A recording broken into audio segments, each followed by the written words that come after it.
Okay. All right. All right. And Brianna, would you bring up the agenda for a couple of minutes, please? Yes. All right, everybody. So first of all, thank you all panelists and audience members for joining in today. This is a very, very important topic, maybe especially to me. Outreach is something that I've done for many years. And we know there's always things that we can do to improve, and that's really a big part of what we're here for today. I will introduce myself first in just a moment. Then I will ask the chairs to go ahead and introduce themselves, and then we'll go ahead and go into introductions of the panelists. I am going to ask the panelists to keep their introductions fairly brief. We're going to shoot for about a minute. We've got a lot to cover today, and I'm hoping to get a lot of good ideas that will really help me and the rest of our group and others as we try and get this information out as best as we can to the regulated community and others. Also, we will be dropping in a couple links throughout the day for for panelists and for attendees to use. The first link, and we'll be dropping them into the chat. The first link will be to a Google Docs, and Brianna, would you drop that in to the chat now? Mhm. And there will be a number of things that we'll use that Google Docs for. And Chris will explain she hasn't introduced herself yet, of course. Sorry about that. One of our co-chairs will explain a little bit later exactly how we're going to use that document. But the first thing we want you to do is panelists, please go ahead. And the first thing you'll see is a very brief introduction, who you are, who you're with, and then we ask you what your first car was. So if you'd go ahead and fill that out, what we'll do is we will go through panelist introductions in the order that people fill that out. So please, once the link is there, once you can open it up, just do that basic thing. We appreciate that. All right. So before we get into the presentation, I just wanted, to come back to the point that there are a lot of things that CARB has done to try and get the information out. There will be a slide in a little bit that will show you things that we're doing currently that we've done in the past. We've worked with industry a lot to try and, to get information on what best to do. But I'm not going to pretend for a minute that there are not improvements. There absolutely are. Whether it be in what the message is, how we package the message, what do people need to know what they need to do, and in this world, maybe what they need to do to operate a fleet, a zero emission vehicle effectively. So pretty much open to that. Now, what this is not about today is how do we change the rule? That's a regulatory process. We are past that process for now for the rule. We have a regulation in place. Again, this is about how now can we most effectively communicate with people, and maybe how can the panel or even others help us by tapping into to resources that you have. Maybe you're part of an association. How can we all work together to get this information out? Okay, so I think I will wrap up with that and ask Brina to bring the presentation up.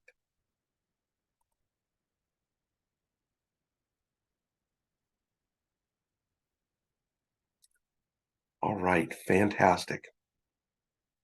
Give me just a second here. I'm sorry, I need to rearrange things.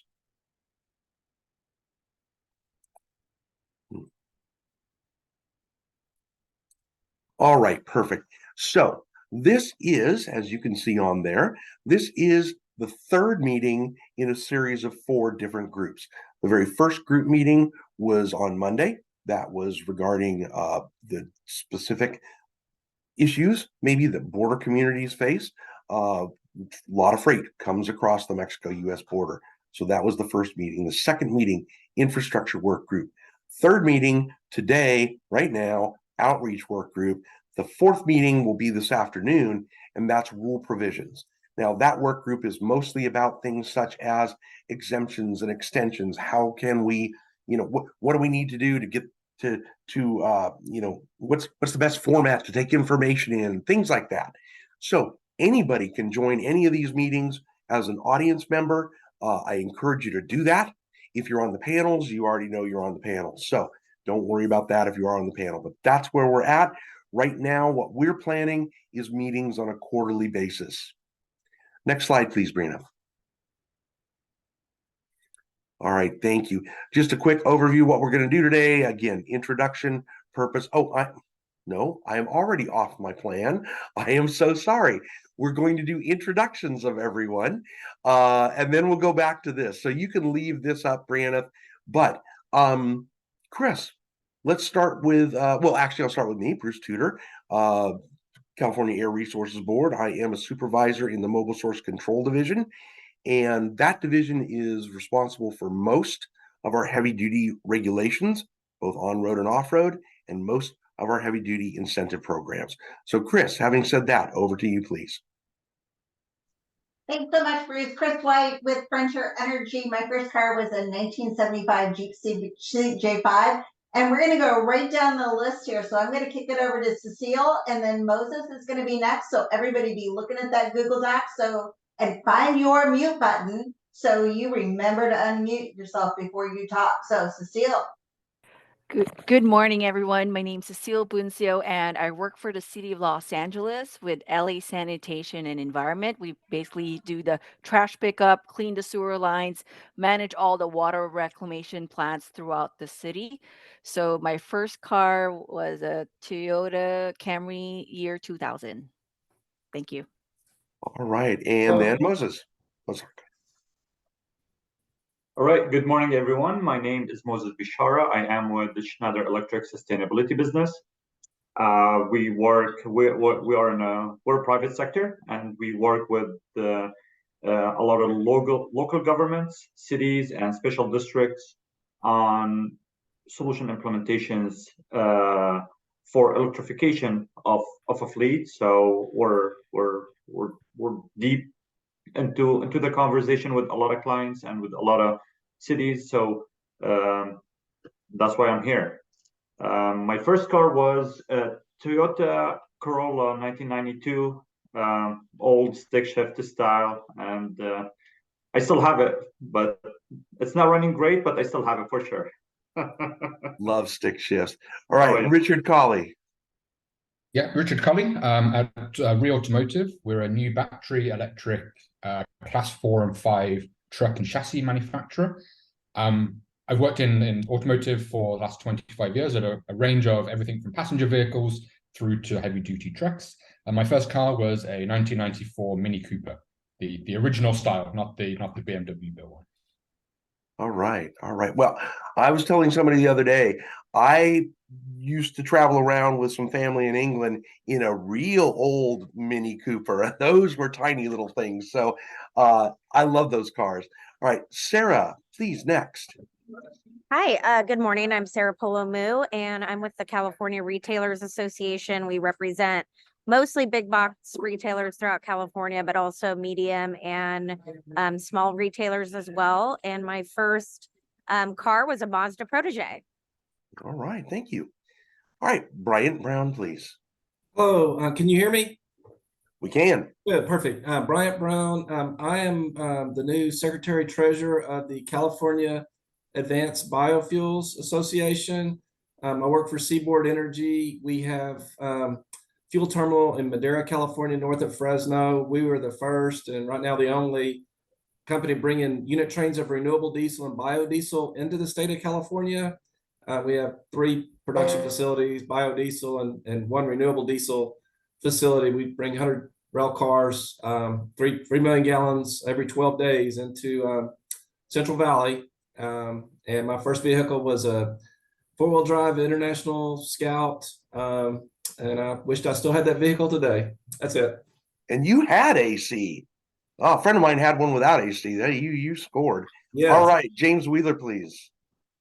Hi, good morning. James Wheeler with Municipal Maintenance Equipment. We are an equipment dealer focusing in bodies mounted on medium heavy-duty trucks, really in the municipal sector, dealing in critical and emergency infrastructure equipment. So street sweepers, sewer cleaners, trash trucks, et cetera. About 80% of our business with municipal customers, and the other 20 being with large contractors that are most certainly ACF affected. First car is a 1979 BMW 320i. And who needs first gear? Just get a rolling start. All right. Marisa, please. Hi, good morning, folks. Can you hear me? Yes. Great. So my name is Marissa Brown. I use she, her pronouns. I work at the Greenlining Institute. We are a social justice and climate equity nonprofit. Community drives every aspect of our work. We work closely with communities of color to understand the racist barriers to economic opportunity, to shape investments into our communities, and demand accountability from the public and private sectors. I work as their transportation equity program manager, focusing on medium and heavy duty policy. And so my first car was a 2005 Toyota Matrix, and it was in the color red, and I loved that car very much. Did you get more tickets? I think that's a myth. I but they always actually say- did not. Good. I never got a ticket ever in my life. The statistics say that's not true, but everybody thinks that red cars get more. I don't know.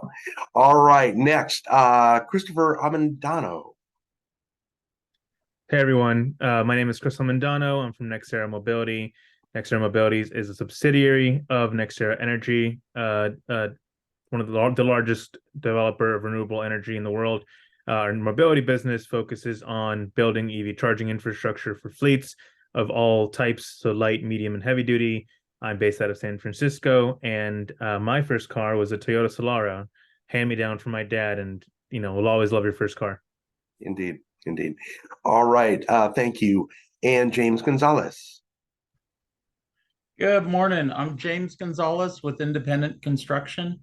I manage all of our on-road fleet here, as well as dealing with compliance with the Air Resources Board and our local air districts for on-road and off-road. My first car was a 65 Chevy Impala. All right, great cars. All right, Jesus Martinez Ramirez, please. Good morning, everyone. My name is Jesus, and I oversee the fleet for Santa Clarita Valley Water Agency. We are a full-service regional water provider in Santa Clarita, California. I think it's important to acknowledge, right, that we all have different opinions, about ACF, right? But ultimately, we want to reach the same outcome, which is, successful implementation of ACF. So I think it's important to acknowledge that, but, ultimately we want the same thing. I'm excited to be part of this group. I think ACF is going to be one of the most important, pieces of legislation for our generation and future generations. So thanks again for the opportunity to be part of this conversations, and I want to commend CARB staff for really selecting a very representative group of voices for these trig meetings that really represents every sector that's affected by ACF. And my first car was a 1991 Ford Probe, cherry red with pop-out headlights, and it was a manual. And I did get more tickets, but I think that's just but was that because it was red? That was because of my driving, I think. There you go. Yeah. Thank you. All right, Jesus, thank you. And you're right. This is really about, getting this implemented in the best possible way. All right, let me move on then. Sean Edgar, please. Hi, good morning. I'm Sean Edgar. I'm the Director of Clean Fleets based here in Sacramento. I've been involved in environmental policy for a little over 30 years. For the last 23 years, I've worked on all of the CARB regulations concerning the diesel risk reduction plan. Our firm handles fleet compliance for large telecommunications companies, refuse companies, agriculture. And so on behalf of a whole variety of fleet owner clients that we work with, we're looking forward to trying to be as creative as possible on how we get the word out accurately on how this daunting task is going to all come together. So our trucking industry clients are really interested to brainstorm on how do we get the word out, and how do we make all the pieces of the puzzle successful. So thanks for having me this morning. Absolutely, Sean. And your first car, I see, is another classic. 1967 Pontiac Catalina. All right, fantastic. Hydrostatic transmission. Some of you guys sound like me. My first car I saw up earlier was a 72 Vega. After that went, I got a hand-me-down, and it was a 64 Buick Skylark Grand Sport with a 445 Wildcat. Love that thing. Again, old guys like us, right? All right, next. And I should say something nice about this next person because she's my boss. She will normally be the chair of this. She's unable to be the chair today. But Anne-Marie, please introduce yourself. Yeah, Anne-Marie Rogers, I'm the branch chief of the Mobile Source Control Division. I get the pleasure of working with Bruce and his team. Very excited about this group. I agree with the Susan. This is very diverse and good representation here. And I really look forward to hearing all of your ideas and working very closely with all of you. So I really appreciate your time. And is that actually what GLC stood for? Great, I good little don't know. car? It was a hand-me-down from my aunt. That's what she told me. All I right. never bothered to look it up, but There you go. yeah. All right. Thank you, Anne-Marie. All right, Jeff Crook, please. Hi, everyone. I'm Jeff Crook. I'm a policy director with Ceres. And Ceres, if you're not familiar, is a national nonprofit that works with leading businesses and investors to advance climate and clean energy policies. We've been very active in California in support of the ACF rule. And Ceres also convenes a business policy network as well as the Corporate Electric Vehicle Alliance. And this is a collaborative group with over 30 companies covering 9 industrial sectors with large fleets and that are focused on accelerating the transition to EVs. So we appreciate the opportunity to be on this group and offering support and input. Thanks again. Little you very much, Jeff. And your first car, that is a really cool one. Of course. First car was an Austin America, which was a little British car made for the States, but a real headache, and it broke down a lot. It was a British car. You didn't need to say the last part. All right, fantastic. Thank you. All right, Chris Walker, please. Yes, good morning. Chris Walker. I'm the Executive Vice President of the California Sheet Metal and Air Conditioning Contractors Association. We represent about 300 contractors throughout the state of California that are engaged in industrial, commercial, residential, HVAC, as well as architectural sheet metal and kitchens. We operate lots of fleets, and we work in tandem with many other construction groups here in Sacramento. Look forward to getting the word out to our members and all of our alliance contractor groups on how to comply and how to make sure that they're confidently complying going forward. My first car was a 74 BMW 2002. The last 2 years that I owned it, it did not have a starter engine, so I had to jump start it everywhere I went. So I sympathize with the person that didn't have the second gear. Yeah, first cars, right? All right. And Chris, I think we need to talk about me or one of us coming and talking to your group, but we will do that offline here. All right, next, Richard Battersby. Thanks, Bruce. Richard Battersby. I'm Assistant Director for City of Oakland Public Works and also have been the volunteer coordinator for the East Bay Clean Cities Coalition for over 20 years. My first car was a 1973 Pontiac Trans Am, and Bruce, it'll probably please you to know I also owned a 1972 Vega, but unfortunately had to sell it before I completed the small block Chevy conversion.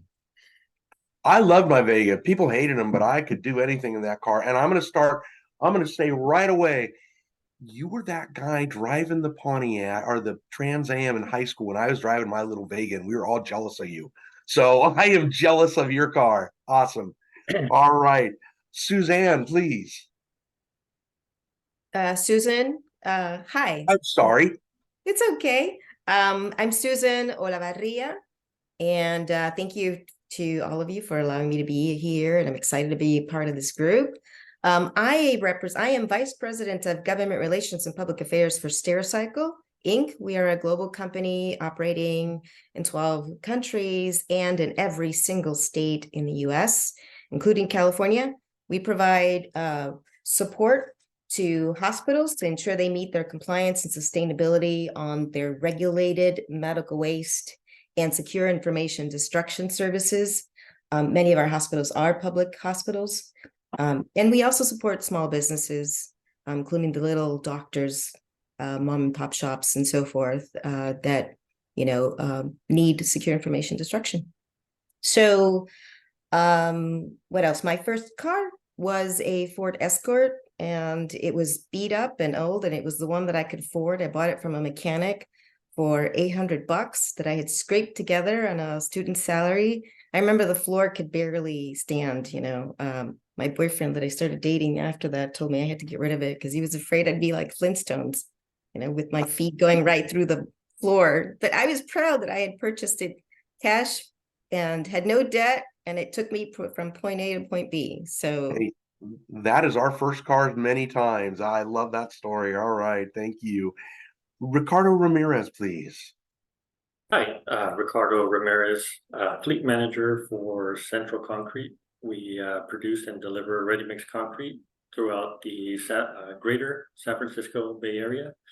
And my first car was a 1977 Toyota Corolla.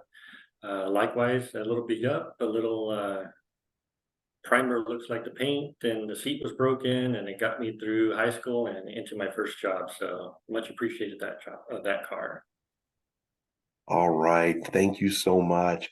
And last, I believe, on the list, just looking through, yes, it is, Jan Kolb. Hello, everybody. I'm the Director of Business Development for NextEra Mobility. I'm a colleague of Chris Amandano, who came back first. I focus on helping large corporate and public fleets, including federal, really make the decision around electrification, right? So we have software and teams that actually model EV technical and economic suitability and provide that. So I'm excited for this. You know, what Carbon California is doing has a huge impact on the rest of the US. And, you know, that level of bloody-mindedness coming from California is well needed across, you know, the other 59 states. My first car, for those of you who know it, is a Citroen 2CV. It was a 75, and I inherited it used from my aunt. So, you know, this was when I was in high school. It had a peak speed of somewhere around 50 miles an hour on flat surfaces and wind behind.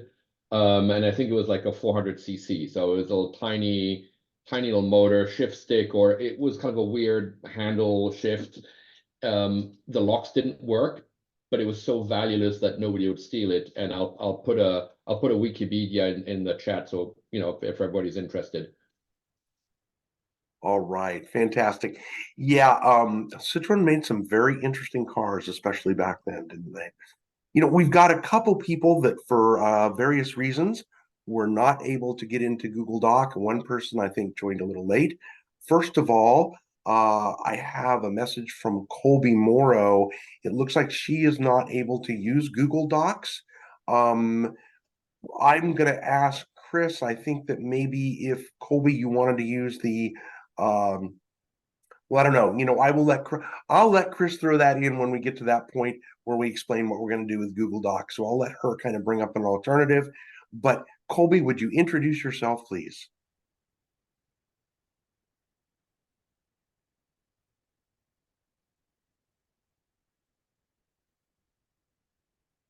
Oh, maybe you are. I'm sorry. Maybe you are a.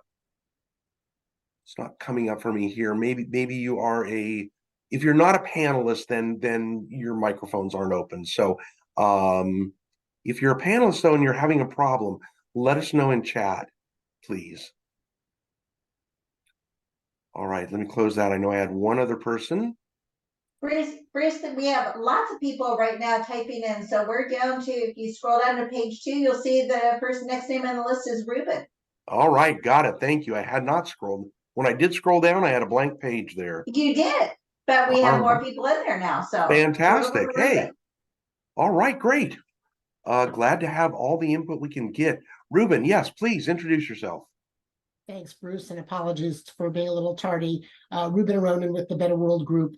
We're a consulting firm that works with environmental justice, labor, and business and environmental advocates on clean transportation and clean energy policy adoption and implementation. Really excited to be here. In addition to exploring ways to help frontline communities engage with fleets operating in their communities, we're really looking forward to exploring how we can help communities get the word out.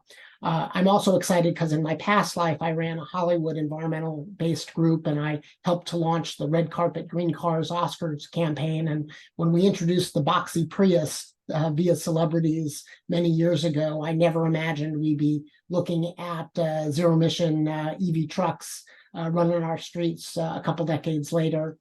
That's to say I'm more proud of some of the cool hybrid and EV cars I've gotten to drive than my first car, which was a very affordable 1994 maroon stick shift Dodge Shadow that a dealer couldn't move and gave me a good deal on. My wife and who was my girlfriend at the time and my brother-in-law say it wasn't because of my car that my wife was interested in going out with me. Very excited to be here and look forward to the discussion. Thank you, Ruben. Brad Smith, please. Yes, thanks, Bruce. Good morning, everyone. My name is Brad Smith. I'm with Mercury Associates. Some of you might be familiar with us, a national fleet consulting firm. I can tell you that this ACF regulation is being watched. Just recently chaired the World Freight Summit, and you did. And the state came up frequently. So I'm excited to outreach in that capacity. We are working with several clients. Jesus, you may know of Cal Water, GSW. We were working with them and a couple other municipalities to meet and exceed ACF reg. I think a lot of fleets are looking forward, just like Jesus is, to exceeding the regulation. And you got to introduce your first car. Yeah, I'm sorry. Somehow my father thought it was appropriate to get me a 1970 split bumper SS Camaro, 4-speed rock crusher transmission with a 350. Lots of trouble for a teenager. Okay, along with Richard and his 73 Trans Am, you were the other guy that I was jealous of while I was driving my 72 Vega around at high school. So congratulations on that. I'm still very jealous. All right, next, Jack Symington, please. Yes, hi, Jack Symington. I am a program manager for transportation at the Los Angeles Clean Tech Incubator, otherwise known as LACY. We are a nonprofit business incubator focused on developing renewable energy and zero-emission transportation companies with a presence in Southern California. And we work with a lot of public sector partners down here to make sure that the right market signals are being sent in a way that can grow an inclusive green economy. My first car was a 96 Jeep Cherokee. It was manual transmission, and I did not know how to drive a manual transmission at that point. It was a 16th birthday gift with the side gift of being forced then to learn how to drive a manual transmission. That's a good reason to learn how to drive one. Thank you so much, Jack. And I apologize. I hope I get this right. Kiran Kumar Dakal. Hi, yes, thank you, Bruce. Hello, everyone. Good morning. This is Kiran Kumar Dakle from KPIT Technologies, Pune, India, and we do have our, one office in Columbus, Indiana. So KPIT is basically, working in manufacturing of fuel cells. Along with that, so my responsibility here is I'm looking after the regulation part of it and also owning the development of the balance of plant. And excited to join this group. Looking forward to learning new things here. My first car. So I'm still using it, and it is 2005. Suzuki Celerio, having automated manual transmission. Yeah, thank you. Thank you. And you win the prize for being like the one car that I have no idea what it's about. So that's pretty cool. All right. All right. I do believe that we've hit everybody at this point. Let me check one place to make sure. I had someone in chat. They may have signed in. I just want to look. All right. Yes, Ruben was that person. All right, fantastic. Thank you. Thank you, everybody, and good to know who's on the panel. Love knowing about the first cars, and I thank Chris for that question. That was a great idea, Chris. Thank you. All right, so I'll get now back to where I was supposed to be on the agenda. We had just started the presentation. The first slide was just a quick overview of the 4 groups that we're doing. I'm not going to go back on that. Most of you probably know about that. Next slide you see here is what we're going to talk about today. So this is just a little bit of a setup slide. Won't go into that too much. And give me just one moment here. All right, fantastic. All right. Brianna, next slide, please. Oh, you're there already. Sorry, I've got too many screens open and it's just not working for me. So, all right. Introduction, what are we doing today? And I mentioned a little bit of this early on. What we're doing today is, and someone mentioned it earlier, and I really appreciated it, we're committed to a successful implementation of the ACF regulation.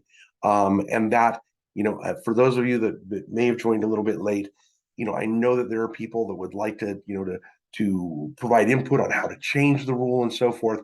We're beyond that point. There is a rule in place. That's a regulatory process. And today it's about how do we implement this successfully. Best practices for implementation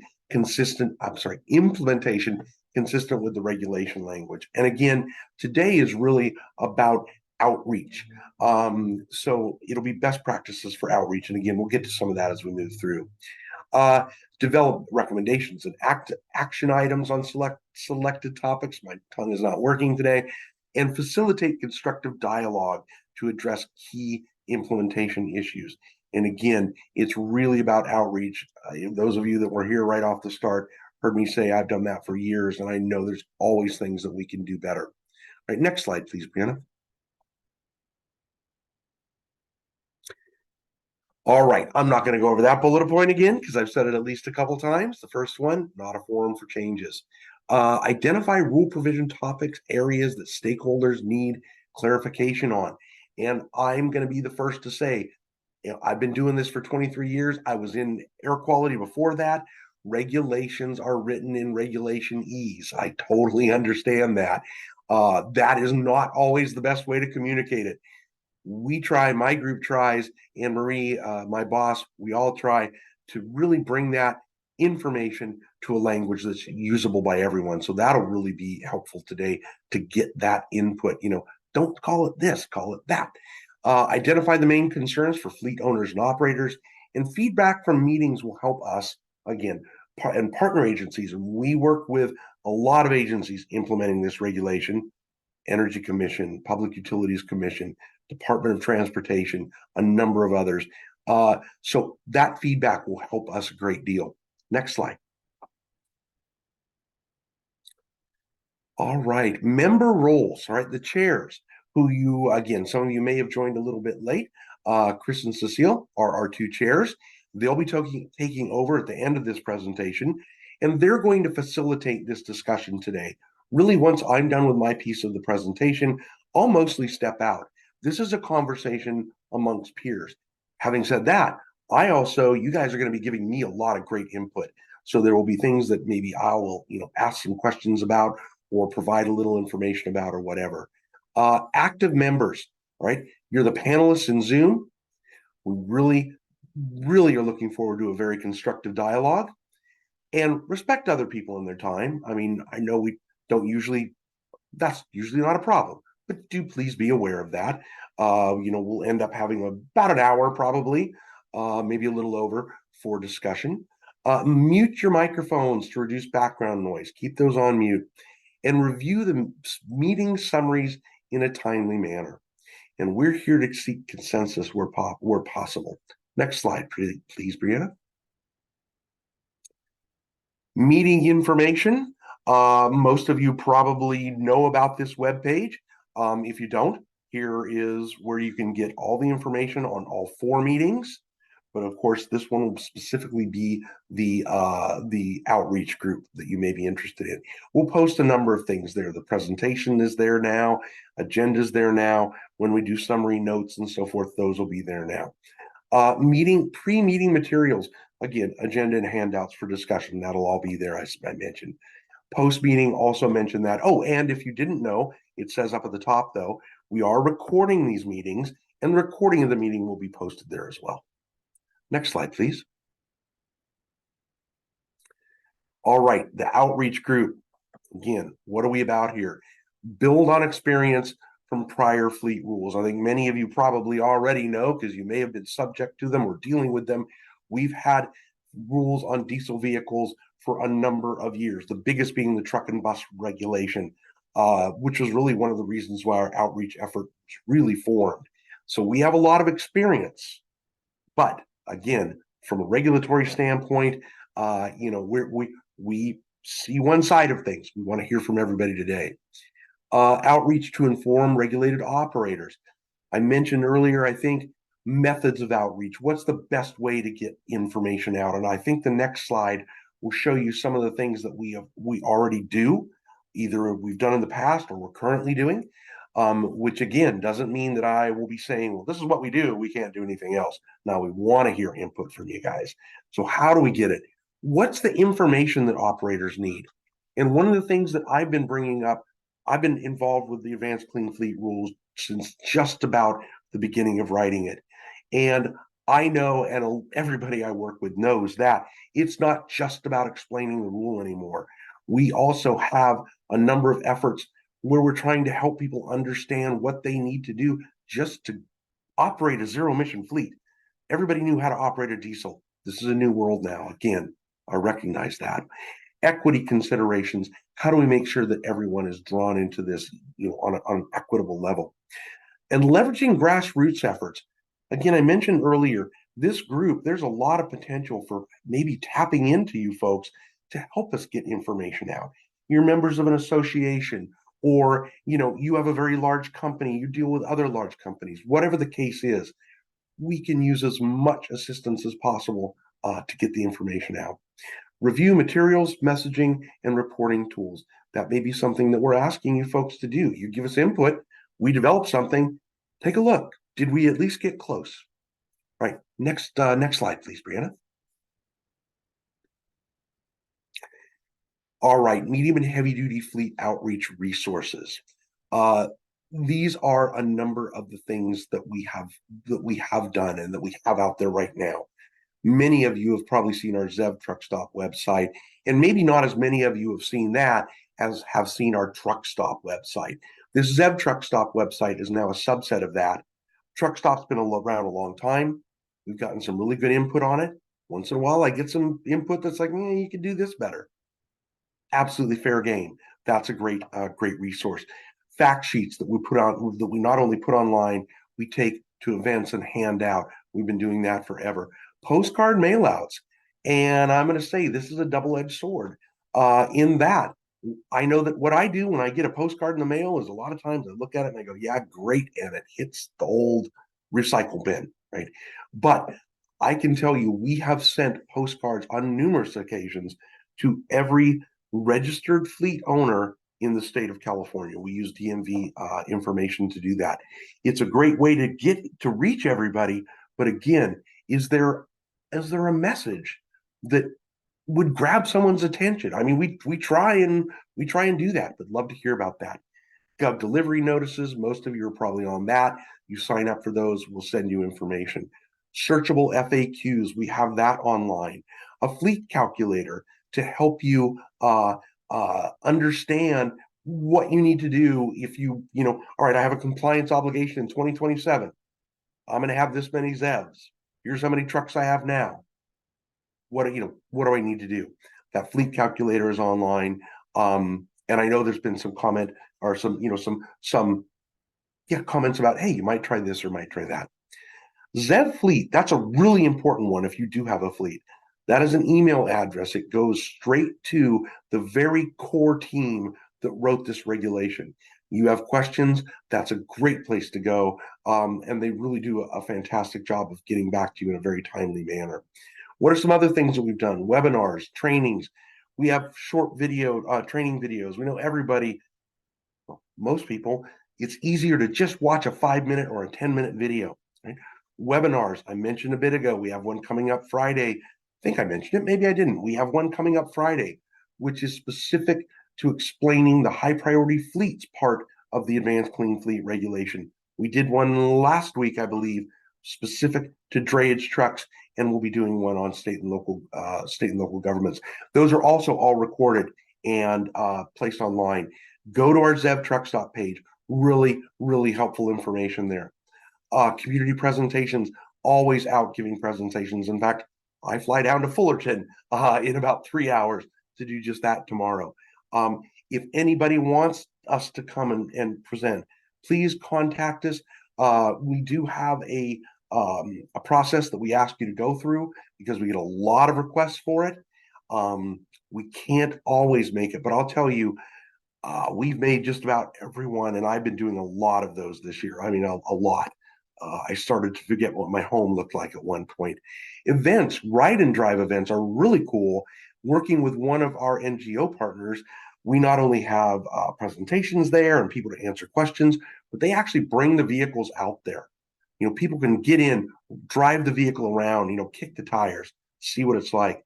And truck shows, we do those. We do things such as there's a big ag show that comes up every February. There's a big truck show in Ontario, California. I didn't get to go to Canada. In October, we went to that. These are some of the things that we do. Next slide, please, Brianna.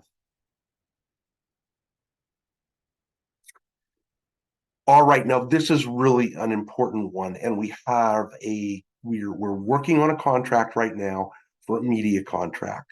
If any of you may well not know, back in 2020, actually before 2020, we did this to let people know that the DMV would now not register your truck if you were out of compliance with the truck and bus regulation. That seemed to reach a lot of people, and we know that this is the best way to do it. I mean, it's difficult as the state. We have to go through a contract process, but this is what we're doing. Some of the things that we're looking at: trade publication advertisements, pump toppers, okay, especially in border areas, to try and when I say border, California border, Mexico border, Nevada border, to try and best outreach to the national fleet. That's something that we aren't able to do as easily as we can to the California fleet. We don't have DMV data for the national fleet. Radio advertisements, digital TV advertising spots, and billboard advertising. Now, this group is really timely because we would anticipate probably around the summertime, these things will start rolling out. Messaging, fantastic. Want to hear what's the best message to put on a billboard. It's got to be quick. It's got to be punchy. It's got to catch your eye. What are some other methods you think we might be able to use? We have a little flexibility in that contract. We may be able to incorporate some things. So please keep this media contract in mind. Next slide, please. Branding. We did groups like this many years ago for the truck and bus regulation. One big thing that came out of that is you have to brand your programs so that if I come in as a fleet owner or whoever, I see Truck Stop up on the left-hand side there. That's been our brand for Truck Stop forever. I see that. I see yellow and black on a carb thing. That's familiar to me. I know that is about the regulations that I'm interested in. Clean Truck Check. We won't go into that program, but that's a new program. If you do have trucks, it's basically a smog check type smoke program for trucks. Look at Truck Stop, you'll get more information. And then, of course, ZEV Truck Stop. If you think, if you think of any other things that we need to brand or a good way to brand things, bring that up. Next slide, please. All right, at this point, I get to pretty much step out of the way for a bit. Next meeting, you'll probably only have to deal with Anne Marie. She's much nicer than I am, I think. But I'm going to step out of the way, as I said, for most of this and turn this over at this point to Chris. Chris, please take it away. Thanks so much. So first I'm going to ask the person who's typing to stop for just a minute, if you would, please. So we are going to continue to use that Google Doc. Those of you who have been in a meeting that I have led before, you've had experience with this, but it's the best way to really think about lots of ideas in a short amount of time. So please go back into that Google Doc if you exited from it. Folks who are not panelists, we have a way to collect your information, your brainstorming ideas as well. And Brianna is going to post a link in the chat just for our not panelists. Panelists, you're going to stay in the Google Doc. In a few is going to lead us all in a discussion about what we should do. I find it easiest to think about what we should do by reflecting on what's been done in the past. So the first part of this is to think about a program that is similar to this that affected you. And then I'm going to ask you two sets of questions, one about messaging and one about outreach. You'll see in the Google Doc that there are two columns for each topic. And so you'll see one that says worked and one that said didn't work. In a little bit of the technical part, in each one of those things, for the panelist, you're going to put one idea in each square. We don't need to hear what the program was. What we want to hear is the message or the outreach that worked and the message or the outreach that didn't work. Your ideas should be brief, 3 to 5 words. Your goal is to get as many ideas down as possible, not to be as thorough as possible. This isn't about surveying or collecting statistical information. It's about getting your brain going on. But you also really want to think about, be a little bit specific. Now, I'm going to give you a quick example. COVID, there was a lot of messaging and a lot of outreach that happened around COVID that told us things to do. What really worked well for me were short graphics, simple messages, and I like the benefits rather than the stick. I like the carrot rather than the stick. That may have not worked for someone else. Other people would have liked the long briefings, the scientific studies, the, how and when. People receive and interact with information differently. So I want you to think of something. I was talking with somebody else yesterday about Y2K. Remember Y2K? How scary it was going to be, all our computers were going to crash? So think about what worked for you, what didn't work for you in that situation. And I want you to think about you, not about what someone else would need or someone else would have reacted to. I want to remind you again, this is all anonymous. Everybody is an animal, so nobody knows who's writing what. And for this first page, which is a similar thinking of the project and what types of messaging work to you, you're going to go to page 3 of the Google Doc, and you're going to have 2 minutes to write down your ideas. Ready, set, click in a square. I only see one person. Okay, I'm seeing people. All right, go.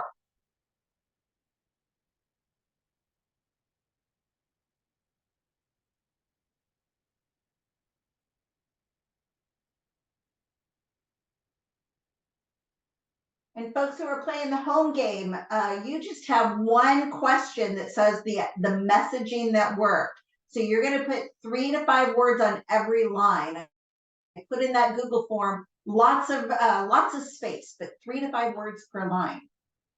And panelists, there are 2 pages here, and I'm watching this. And if we need more pages, I will add some more. Everybody's doing great with not typing on top of each other. So pat yourselves on the back for that.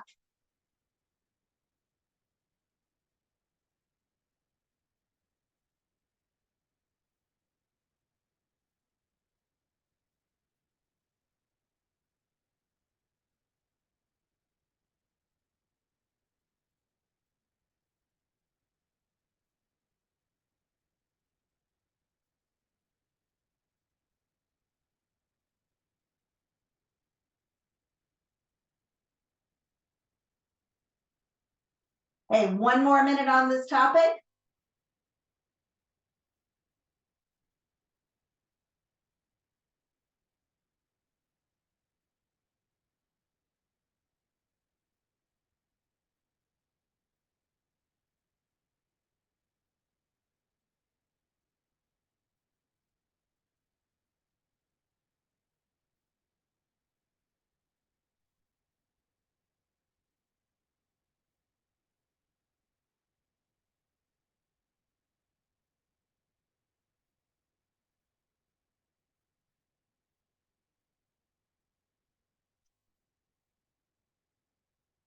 So Liger, I got to ask you, you just wrote annoying text messages. You like that or you didn't like that? That worked or didn't work for you?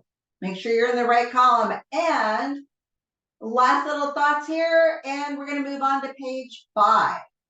Now, this one is the same question, but this time I want to ask you about forms of outreach that worked and didn't work. So these are the things like, you know, going back to COVID, the governor had a press conference every day. We also saw lots of repetitive messages. We heard songs on the radio.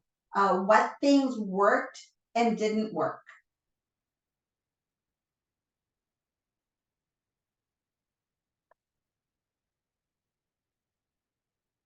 And folks who are playing the home version, you're now on your second question on the Google form.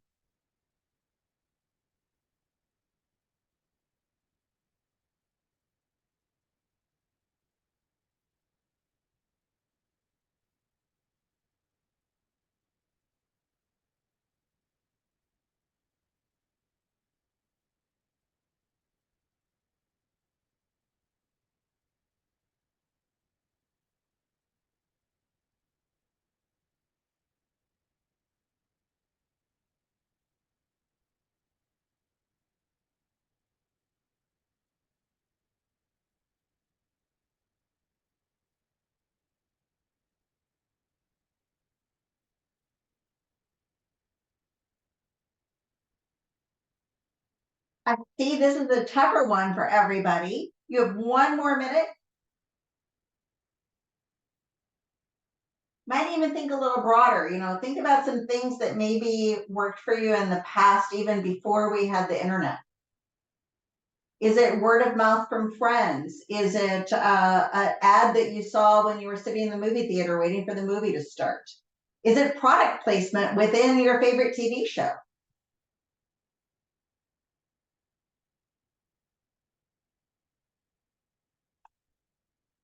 Okay, Turtle. Okay, I'm adding some more lines here.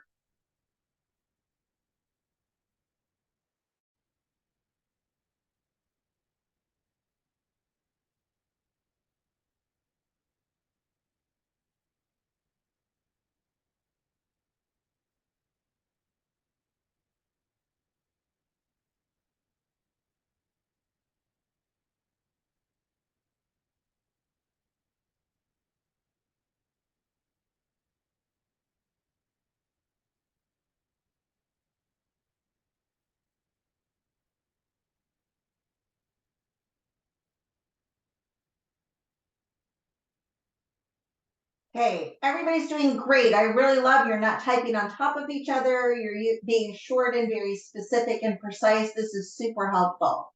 So I want to take just a little pause here before we move to our next section and ask you each to review what we have just done. So I saw lots of great things about when we go back up to messaging. We heard things about branding and connecting and success stories and hand holding and visuals. Those things work. Things that we didn't work are things like snail mail and text messages that look like junk, long messages with lots of links, threats about non-compliance.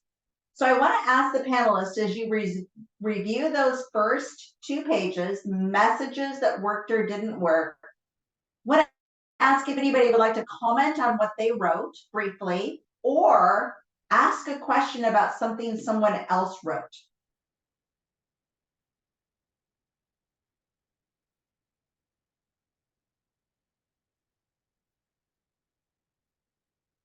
Okay, hearing nothing, I want to ask the same question about the outreach. That's the next section that we just did.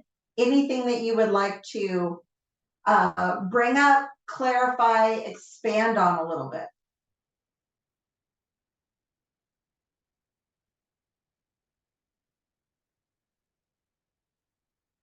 Okay, hearing nothing, we're going to move on to our next section. And now we're going to reflect on what you just wrote and think about what other people wrote. And now we're going to roll this forward. So thinking about everything that you thought of from that last experience, we're going to go down to what is now page 8 and dig in a little bit. Same question here, 1 idea per square, 3 to 5 words per idea, and be specific. We would like to know what you think people have said that is impactful, advanced clean fleet regulation, or what they think is confusing. And my little emojis are kind of small there. Impactful is a celebration and confusing is a little dust devil, wind turbine, or little tornado, confusing, whirlwind. And so the folks that are playing on the home game, you are now down to that question that says, what have you heard others say about ICF? And if you could start each of your answers or end it with an I or a C, so that the difference between an impactful thing and a confusing thing, that's really helpful when we go back and review.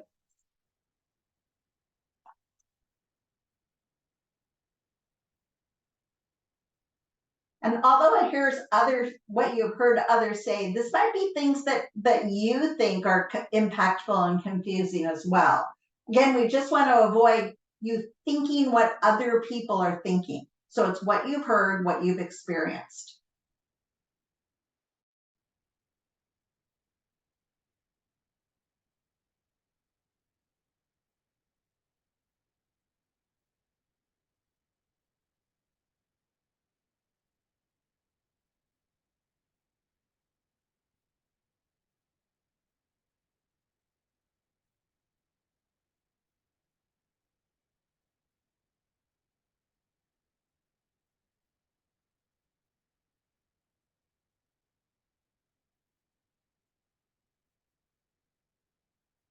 And one more minute here.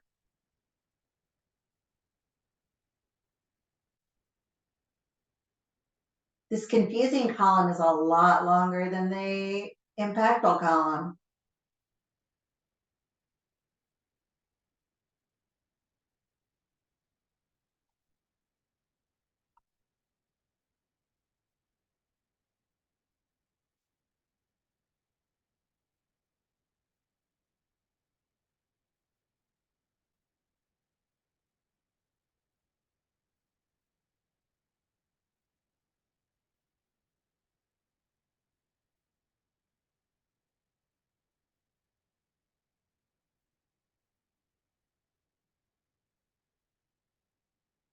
Okay, and finish up your final thoughts, and we're going to move on to our last brainstorming topic. And that is now for the panelists. That's now on page 11. And we want to think about that ACF brand. Bruce showed you brands that ARB has used in the past.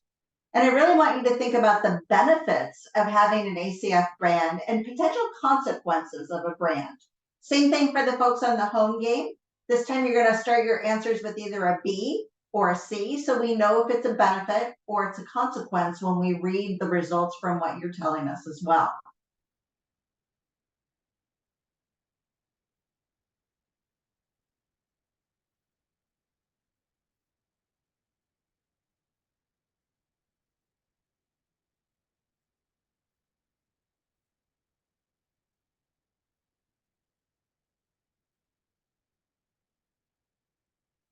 Thank you, Brad. We will certainly follow up, and thanks for participating and playing our game today.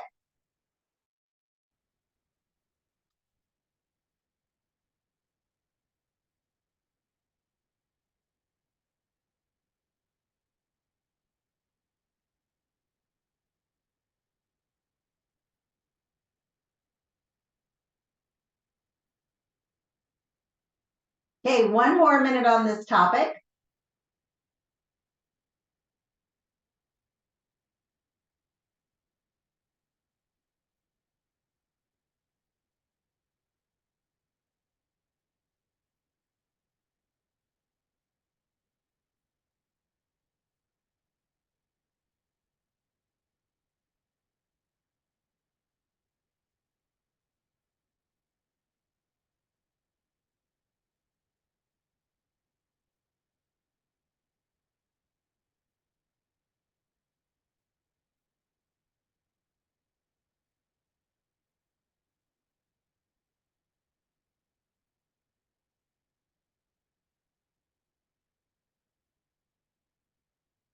Okay, as you finish up, I want the panelists to know that this Google document is always here. It is actually on my Google Drive. You can access it anytime you want to. If you want to bookmark the link or make your own copy of it, I am going to go back and clean up your spelling, so you don't have to worry about that. But other than that, I'm not going to, we're going to leave this untouched. For the folks that are doing the home version of this, we'll summarize everything and turn both of these documents, the one that you can't see and the one that you can, we will create some meeting notes from this. But everybody's information is anonymous. So we really wanted you to be frank and honest, because that helps us think about how we use lessons learned from the past, the consequences and confusion, and make this truly impactful and benefit for what we do going forward. So this document will be here, and then we're going to leave it up and live for as long as you want it to be. And feel free to review it in this next part of the conversation, and feel free to add to it when things pop into your head. You know, there are also on this document blank forms at the bottom. So if there are just some thoughts that you want to share, you can type them in there, or you can use the Q&A in the chat, or panelists can actually talk out loud live. But with that, I do want to ask everybody to use an emoji. You can use one of the symbols, raise hand, thumbs up, something. Show me if you thought that that was a beneficial exercise, or if that's something you'd rather not do again. So show me something, a raise hand button to tell me that you liked it or didn't. Okay. Excellent. All right, well, this is a strategy we may use in the future. It creates a great record, and it makes sure everybody gets to say what they want to say. And with that, I'm going to turn this over to Cecile, who is going to lead us in the next part of this exercise today.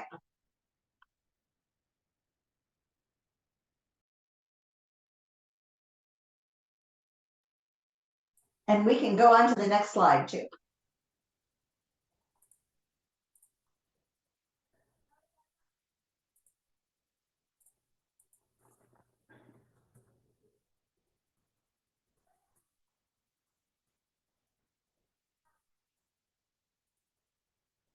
All right, good morning, everyone. So we can all now lower our hands if you guys don't have any other questions. So we're going to open it up to any additional topics that were not covered in today's meeting that you want to bring up to help the California Air Resources Board basically educate everybody, all of us who are going to be basically complying with ACF to get the word out to ensure that basically we meet the compliance as it starts next month.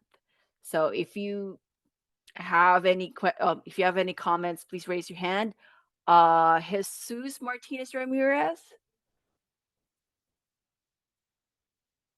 Jesus, do you want to unmute yourself? Thank you for that. Is there a possibility to have discussions about the frequency of the meetings?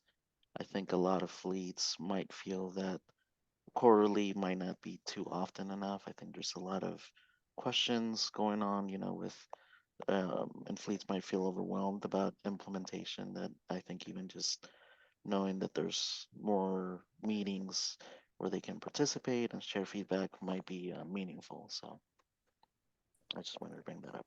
Thank you. Thank you. So you want more like webinars for Q&As. Since we are a big, as you saw in the presentation, CARB basically divided the groups into 3 groups. So state and local, priority fleets, and then another group. So I don't know if if it would be beneficial for everybody. They've already started grouping it by giving webinars. CARB will have a webinar for high priority fleets and the federal fleets. I think it's scheduled next week. Do you guys want more of those sessions, like by groups, basically the webinars and their Q&As? Cecile, can I ask a quick clarifying question too? Was that, and Cecile, I think that's exactly one of the possibilities of I was thinking of something else. Were you suggesting that we have more of these implementation group meetings to talk about messaging and so forth? I think that was you, Jesus, and I see you shaking your head. Yes, that is correct. So I'll answer that part, and maybe if we need to address the other part as well, we can do that. First of all, That's absolutely something that I have talked about. Well, not just I, but we have talked about internally, is could we do something? Now, I don't want to impose on our co-chairs because it does take a lot of time. However, that's not to say that there may be or that there isn't any method where we can put something together, because you're right, this outreach is really the key to getting the word out. And it may be that waiting another 3 months to really kind of connect with people isn't the best way. So it's something we can discuss and see what maybe the best way is, because it is critical. Thank you, Jesus. Thank you. Thank you, Bruce. Absolutely. Next in line is James Wheeler. I I tend to agree with Jesus on the timeline of the conversation. In our world, municipal customers are buying trucks that if they buy today, they're going to expect to receive maybe a finished package next year at the same time.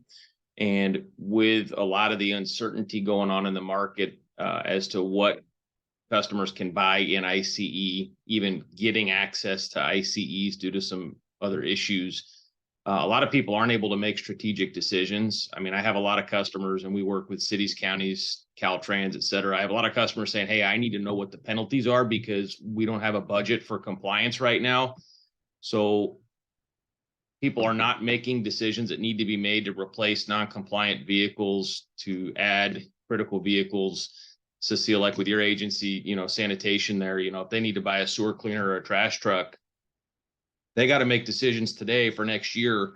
And I think, CARB is moving fast to get this stuff out, but I just think there's not a lot of clarity yet. So our customers have expressed they just don't know what to do, what they can do. And so I think being very, very clear about penalties, being very clear about pieces of the market that can be electrified or zero emission. A lot of the stuff we work in cannot be electrified yet. And getting that word out as best as possible is going to help people. So I definitely think we need to jump on this quicker. Thank you. Thank you, James. Next person, Mr. Sean Edgar. I'm sorry, I was on mute. Can I just really quickly address something that James? Sorry. I'm Sure. Not your problem. I was on mute, so you couldn't hear me saying I'd like to say something. But James, you're absolutely right. We are working frantically to get this information out, but it needs to get out there. We're working on a number of different ways to get it out, whether it be something written. And I've seen some awesome comments, by the way, in the Google Docs. And I don't want to take time up right now, but I would like to maybe discuss some of those later. But whether that be short videos, whether it be the training webinars that we're having. But now you mentioned what are the penalties. The unfortunate thing about being able to be clear about that is not there are set maximums and minimums, and anyone that receives a penalty typically goes into I can't think of the term right now, but typically goes into basically discussions with our compliance department. Our compliance department looks at extenuating circumstances. So it's very hard to say if you do this, the penalty is going to be exactly this. But we can do what we can as far as saying things like, we know that there will be, here's what the maximum penalties are, things like that. So we can try and get that information out, but it won't be as perfect as I know it could be. Thank you. And back, I think you said Sean was next. Is that right, Cecile? Yes. Could I butt in for just a second? Please. James and other people too, and you can type this in the Google Doc, you can answer out loud, you can put this in the chat.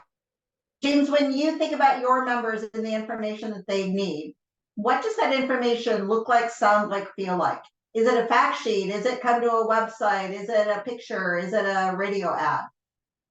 Yeah, I don't mind addressing that. I think it's critical that it is on CARB's website, and I think it's got to be in alignment with the regulation, because as people make these decisions, they don't want to make a mistake. And sometimes I think the fact sheets or the ads can be a little bit too ambiguous and not specific enough. So I do think that the information has to be very clear. But customers just need to know, our clients need to know what they can and can't do. Yeah. And they also need to understand the marketplace. And that's where we're finding, and why I'm very glad to be a part of this, a huge area of misinformation, because a lot of the advertising you see on social media is not actually what's available in the marketplace today. And so people that are not plugged in with suppliers, don't really understand the market, may think, oh, I can go get that in electric, it's no big deal. In reality, they can't.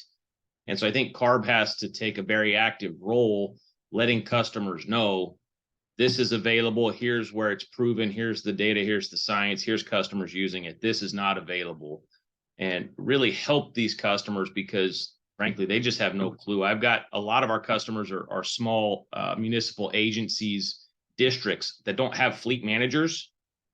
And they've got maybe an analyst, maybe a supervisor level employee trying to figure this stuff out on the fly. So they really need clear direction. They need someone they can reach out to and talk face to face with, and try and make heads or tails of it.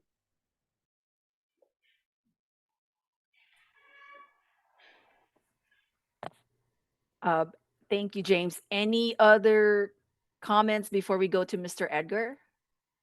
Mr. Edgar? Yeah, thanks much. So just a little bit of perspective from the last 20 plus years of working on outreach for complicated ARB regulations. As I tried to indicate in our initial kind of trig discussion kickoff meeting, you know, we're involved in a sprint and a marathon, and every 3 months is really not adequate, I don't think, for this group to meet. I think we should be getting monthly, you know, we should be doing this monthly to try to get some momentum, because, you know, the key part of your branding and success is going to be sending messages that are digestible by the regulated public, to go to James' comments, and they have to be something in a, you know, sometimes the FAQs are helpful, but to give you an idea, we don't really have a how to report, or, you know, reporting, truckers reporting is required in 50 days plus or minus. Unless I'm missing it, there's really no comprehensive document that says in the next 50 days, here's what affected fleet owners need to do. Furthermore, about 2 weeks ago, board staff came out with a FAQ called Common Ownership, and that actually generated more questions than answers, and actually, I think, expanded significantly the scope of the regulation by indicating that, as I read it, you know, hiring parties that hire the use of owner-operators are now responsible to report and ensure those owner-operators comply. That's the way I read it.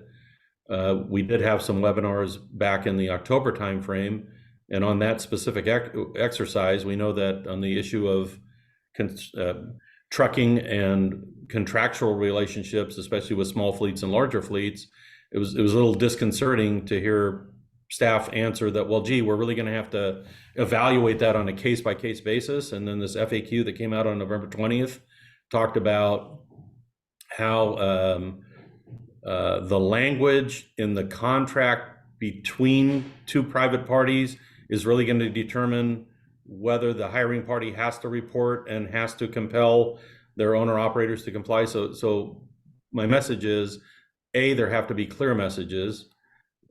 B, the answer of case by case doesn't really serve the regulated community very well. C, on things like the infrastructure exemption process that we know is going to be one of the huge, I did attend the Monday workshop on the Monday committee meeting on infrastructure, and we know that that is one of the single largest problems, but we don't yet really have an effective fact sheet to communicate. I know each one of the publicly owned utility or investor owned utilities have a page you can go to about charge ready, make ready, and they have a little resources page, but there's really nothing coming out of the board that talks about the site electrification 12-step checklist that you had in the workshop process. That hasn't been perfected yet. We really don't have, you know, the concept of the purchase exemption, that there are vehicle types that aren't being made. Apparently it's going to take till the end of next year to figure out what's exempt from a purchase perspective and what's not exempt. So I think, to me, just to wrap up, it sounds like this forum should meet very regularly, if not monthly, if not more frequently, to really identify what the needed resources are to, number one, get clear messages out, because I think it doesn't serve the public and doesn't serve the ARB to have incomplete or conflicting or confusing messages going out, as on the issue of what's enforceable and what's non-enforceable at this time. And so that's another probably factual discussion the board should have, but really to drill down, there are 3 items, 2 of which involve costs and 1 of which involves no cost.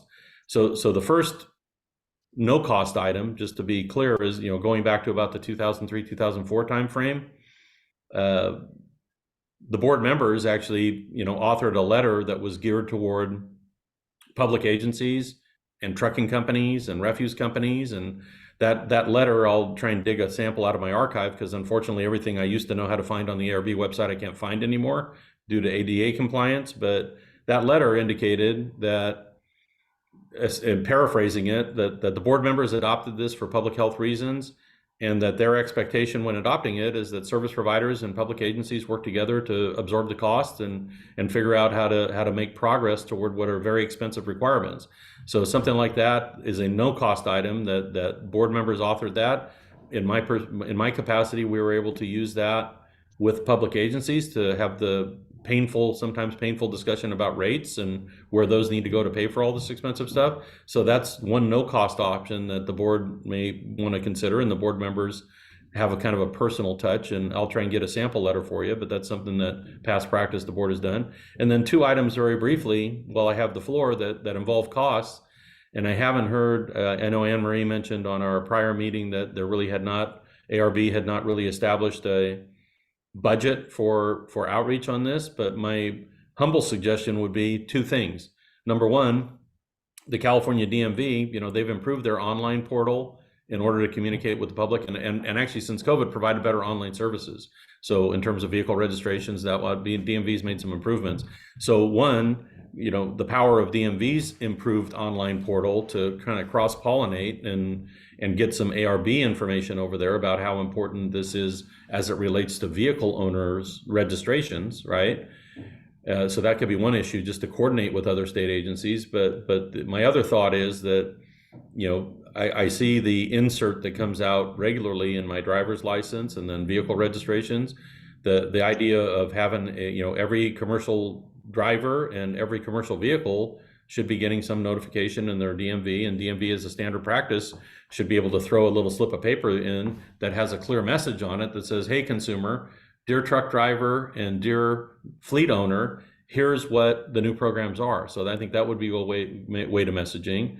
I suggested that with the truck and bus regulation outreach about 15 years ago, and board staff at that time said they talked to DMV and it would cost like $2 million to do that. So I humbly suggested that if the people I work for are going to have to spend $5 billion on truck and bus compliance, that the state should pony up some resources. And Sean, message.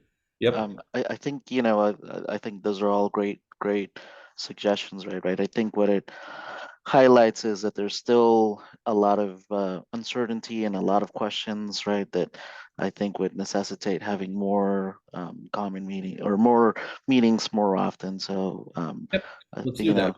So let me jump in on that point as well. And as I said earlier, you know, that is something that we can talk about, and whether it's strictly a meeting like this, whether it's some other communication method, obviously we need to hear that.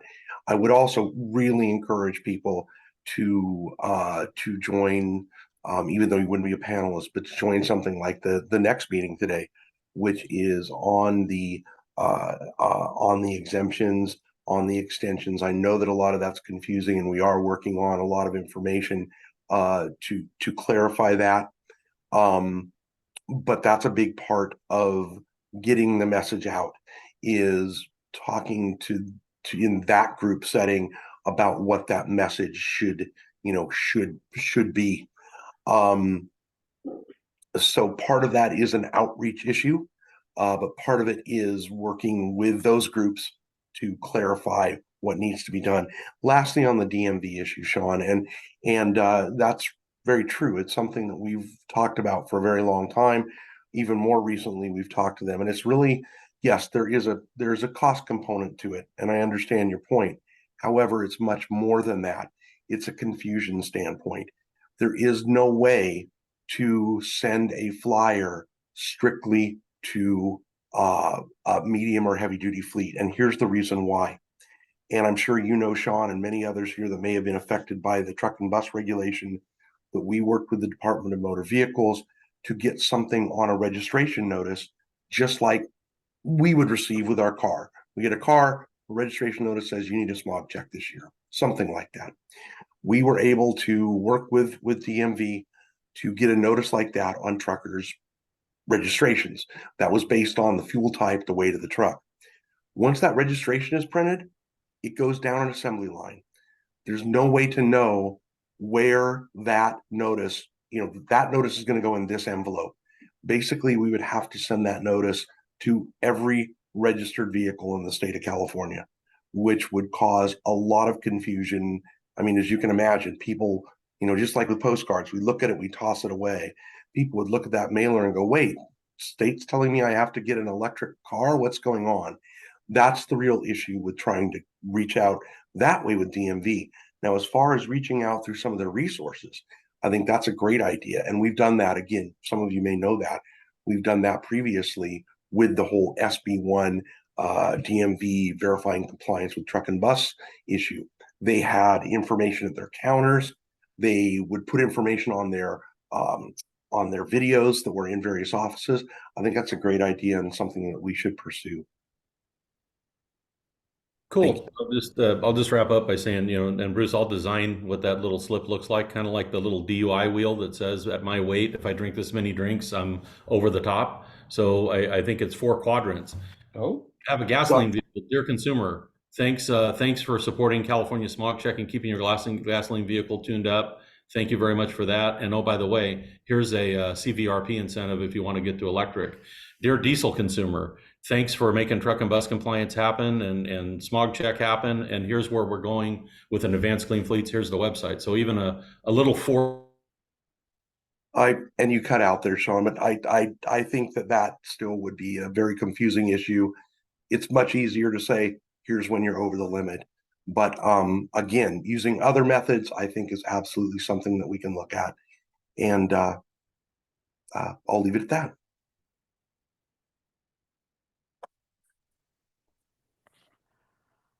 All right. Thank you, Sean. Thank you, Bruce.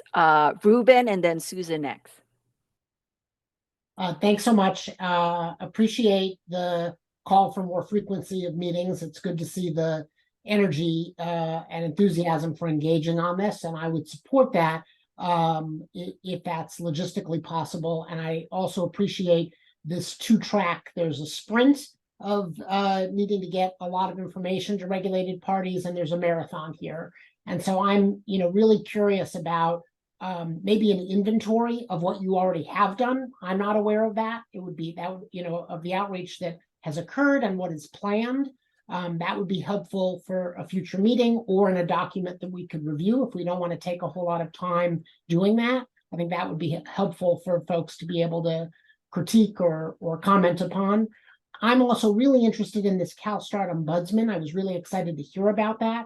For the people that are engaged and need handholding on the complexities of truck availability and or infrastructure planning, I would like to be able to not overwhelm, but how do we get people that are hyper interested in complying and in doing the right thing that need help to get those resources, and how can we as channel or distribution partners help with that task?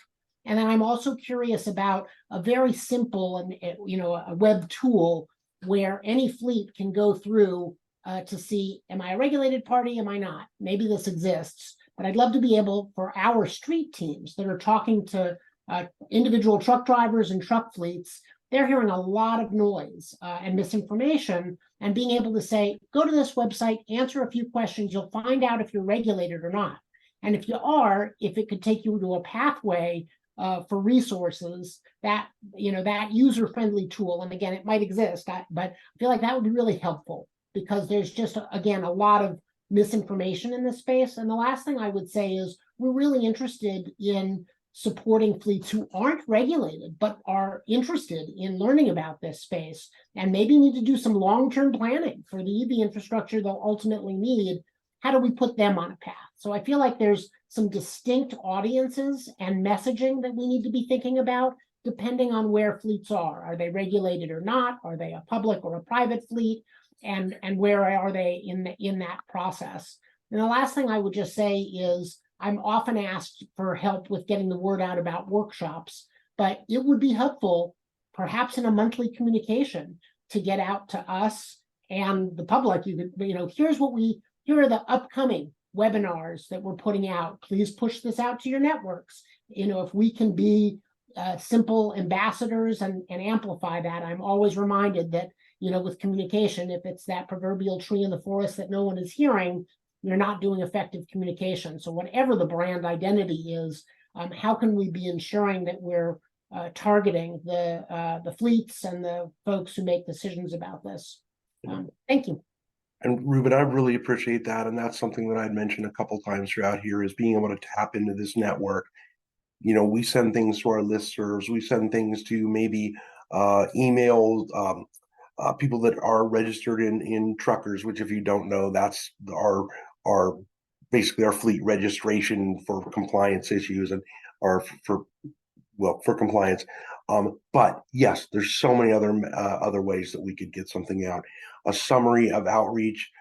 We have some. I know we have plenty, but they're probably not as visible as they should be. So that's a fantastic idea as well. I like that. Thank you. All right, thank you. Susan? Hi there, can you hear me? Yes, we can hear you. Wonderful, thank you.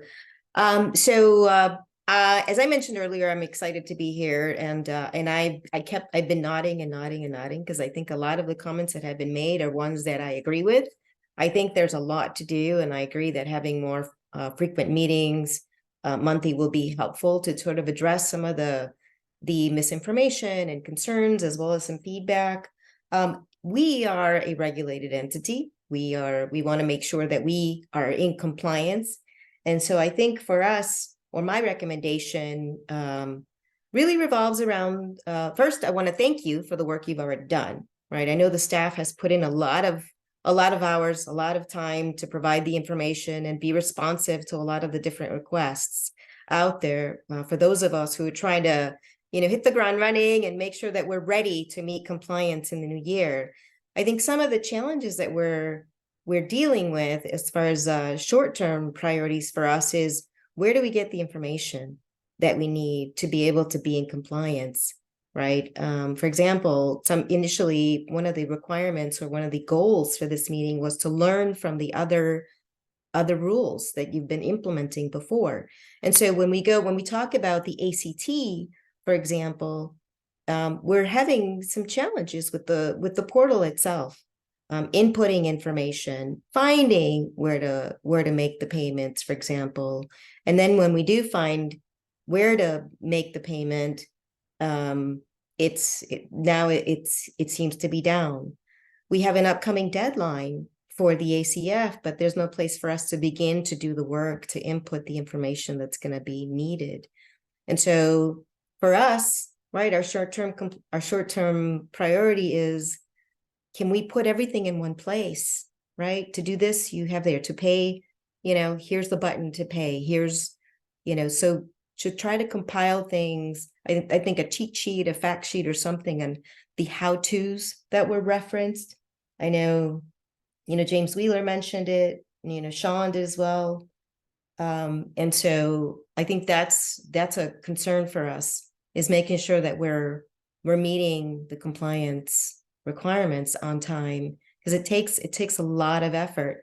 Our team, we have hundreds and hundreds of trucks, and to be able to go in and to have to input the information for every one of these trucks in your portal is so time consuming. It's hundreds and hundreds of hours of our staff to do this, when the information is already in an Excel spreadsheet. If we could just copy and paste it, boom, we're done, right? It just makes it easy. And then we can make sure that everything else is complete. So I think just trying to find the information, which you all have provided, is just in different places, instead of it being organized in one way. So if we could help with providing the feedback to organize the data better, and then, ensuring that the tools actually can be, better and can function, and then making it easier for us to input the information, I think that would be a huge help. Susan, just a clarification. You said ACT reporting. I think you meant the reporting for Clean Truck Check. Is that correct? That's right. Okay, just to make sure. And that is what truck stop strives to do. And so the more we can do that, and the more we is coordinate things, the more we can hear that, the more we can think about how to even better coordinate those things, how to make things obvious. Thank you. Thank you. Thank you. And I appreciate that and the work you all do. Thank you, Susan, Jesus, and then Chris.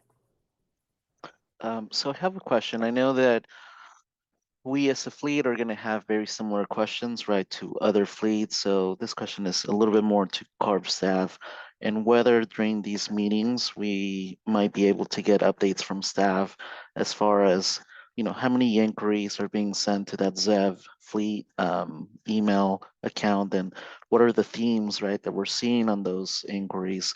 And, you know, the next part of that would be, well, you know, here's how you can find the answers to those questions, so that we can think about, well, you know, what's the best way to make sure that we're sending that information to answer these questions as we're thinking of outreach methods. Thank you.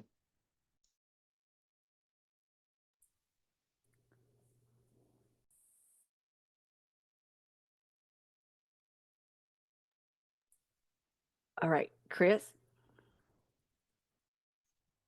So, I want to throw an idea out to the group to just think about and maybe throw some darts at, based upon a lot of the things that you've said and some of the things that I've seen in both the Google Doc, and I get to see what our at-home audience has been writing as well. I was really struck by one of the things that Sean said about the next 50 days. And that made me think a little bit like an advent calendar. And that's not the right example. But hearing too what Susan said, and Jesus and James and other folks have been talking about, it seems like the CARB website needs to have almost like a calendar. And a calendar that says, this date, this thing happens, and this is when this is due. So you can plan the next 50 days. And that calendar right now won't have links on it, but as it builds out, it will. Here's where you click to, you know, update this information, and this is where you go to find this thing, and here's where you can upload your spreadsheet. I first started thinking about things that are interactive and visual and fun and can do, but you know what? Those would take 50 days to build, test, and launch. So we got 50 days. We got to think of something that is low tech, really clean, but still interactive, and just focuses on the next 50 days. So Jan, I saw you come off your, oh, no, he went back into hiding. I thought for sure Jan was going to have a word of wisdom to say there on that. So what do you guys think? How do we do that? How do we communicate the next 50 days? Or how does CARB do something that we can all share with our clients and our constituents about the next 50 days?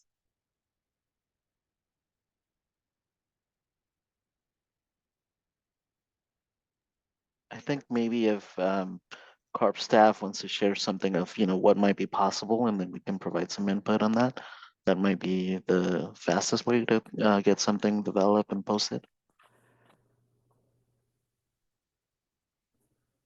You know, I think it's one of the things that we talk about, and you know, I didn't tell you, some of you I know, otherwise I didn't tell you who I am. I've been working in clean transportation for 20 years now. So I, like Bruce, have been through the wave of the, you know, oh, it's biodiesel, now it's natural gas. So we've seen this all happen before. And I think that, and I work a lot with both public and as well as with cities, counties, and utilities, and how we plan for the future. One of the things I think is really interesting, the number of associations that are on this is if we had that calendar from ARB, that would give every one of the associations and the nonprofits the ability to kind of brand that same deal and put it out to their own clients with their own sheet metal brand on it and own maintenance brand on it.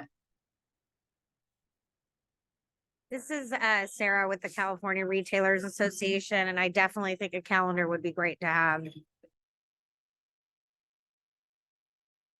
Bruce, I see you're off mute, so I know you have something to say about this. Well, no, I was just going to ask, and I apologize because, of course, just like Chris, you and probably Cecile, we're getting lots of messages at any given time. And I missed exactly what this proposal of a calendar was. But I would normally let it wait until later. but I think it sounds important. A lot of folks are saying, yeah, this is a really good idea. Could you just briefly? Bruce, the idea was to just think about something that's somewhat interactive, but is the next 50 days. What do you have to do between, say, December 15th and April 1? And it has it laid out like a calendar. And as things become available, like the site to go to upload your inventory, the place where you're going to have your exemptions, those get populated on that calendar. And if you guys had it and had it on Zev Truck Stop and had it in other places, then the associations and organizations could take that whole calendar with their own brand, and it's something that is a trusted messenger that they have, but it's only about the first 50 days. But we can't make it whiz bang fancy, because whiz bang fancy will take 50 days to make. And add more onto that because of the government. But no, that is a good idea. Then we can do whiz bang fancy for, after March 31st. Then we can think about some more things to do that. But this needs to be simple, fast, clear, precise, interactive, with links on where to click to get to this place to upload or download this thing or contact this person. Right. Okay, and we may want to explore that a little bit more just to really see what it looks like. But I have a good idea of the basic framework. Thank you. All right. So Susan, you have your hand up. Do you have additional questions before we go to the next item? Some of you have identified short-term priorities for CARB. Short-term is 3 to 6 months. So some of you, like the calendar, is a short-term priority for this group, as well as more Q&A webinars to answer all our questions. So those are two things that so far I've heard from everybody. Are there other short-term priorities that everyone wants to let CARB know that it needs to be done now before all of us need to comply with ACF in a few months? James Gonzalez? Yeah, I absolutely. I'm hoping you can hear me. Can you hear me? Yeah, we can hear you.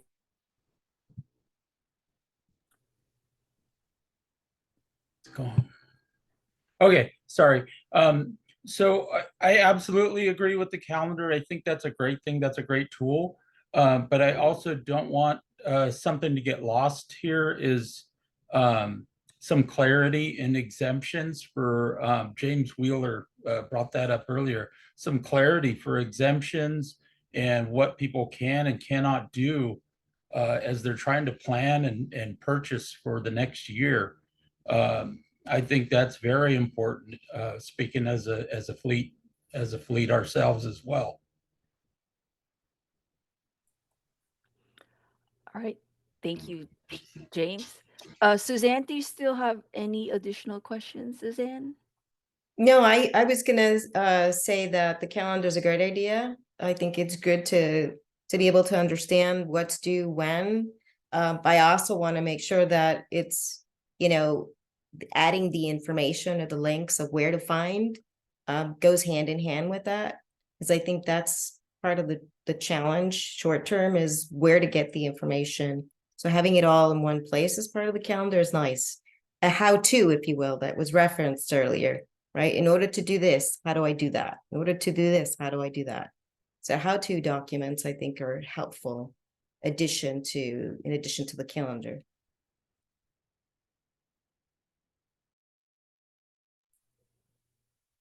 Thank you, Suzanne.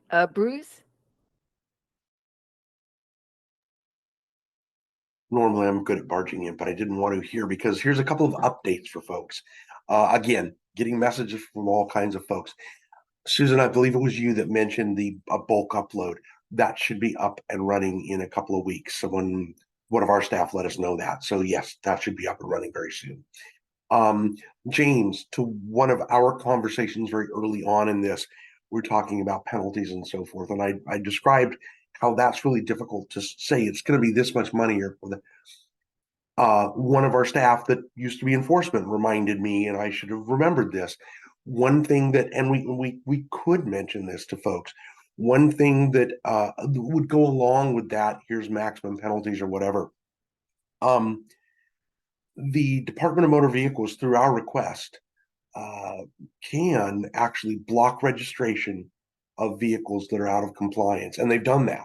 Now, this is a little different. I think many of you know that with truck and bus, there is a mechanism where they actually automatically will not, pardon me, register a vehicle if they're not in compliance. Really like smog check, right? I mean, you don't comply with smog check, they're not going to register the vehicle. We don't have that same hook with the Advanced Clean Fleet regulation, but again, there are things other than just monetary penalties, where we could describe some of those possibilities. So again, just wanted to give a quick update on some of the things that are coming in to me in response to the things that we're hearing here today. Thank you. Thank you, Bruce. James Wheeler, and then Jan. Yeah, I think it's really important, and we're all on the same team here trying to get the word out that there's really transparent and honest communication from CARB to those fleets affected. We've been working in the background for several months now trying to help bring to light an issue that is coming into the industry because of ACT and what it's doing to supply. And I think it's tricky. I can understand from CARB's perspective, the messaging might be tough, but to the point earlier of the fleet owners, they may believe they have a strategic plan. They may be following all the regulations and intending to buy specific vehicles and ICE that are allowable, exempt, et cetera. If the market cannot support that, then any planning they're doing is kind of a waste of time. And so far, the messaging from CARB on this subject has been very, very limited. And we face this every single day because every piece of equipment I sell almost has a truck mounted. And so we know there is a supply shortage. So I just want to figure out a way to help customers understand this because, they're planning, they're trying to be compliant. They're doing everything in good faith. And if they say, okay, I'm going to buy 2 ZEBs this year so I can buy 2 combustion vehicles, if they can't get those combustion vehicles because the market won't support those purchases, where does that leave them? And so I want to try and find a way to get this information out there to help people understand, because I do think people are going to make decisions without the information. It's going to cause a lot of hardship. And so I just kind of wanted to open that back up. And I know it's ACT tied a little bit, but it is, I think, a very important, very critical message we get out in the near term. It can't wait months. People need to understand what's out there in the market to actually get their hands on.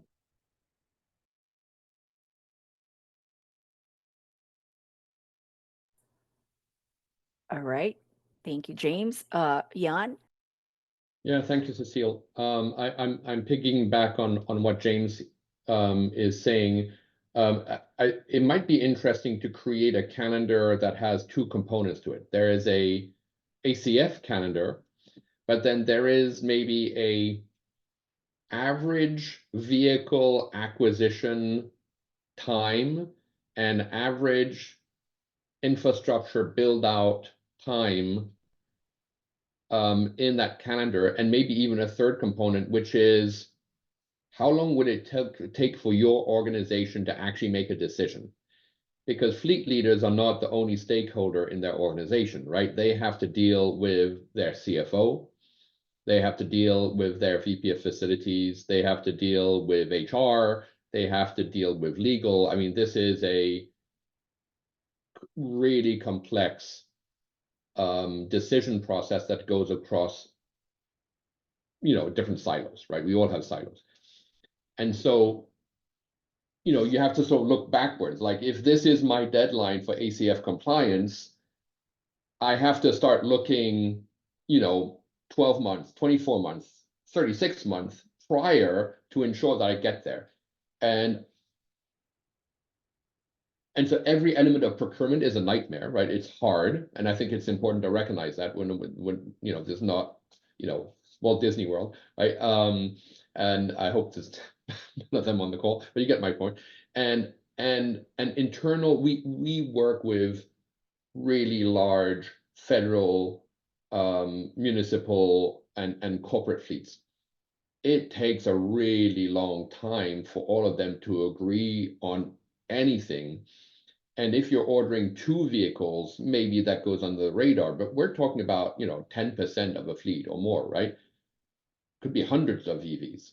And so we're talking about projects that for large enterprises could be, millions or tens of millions of dollars of commitments.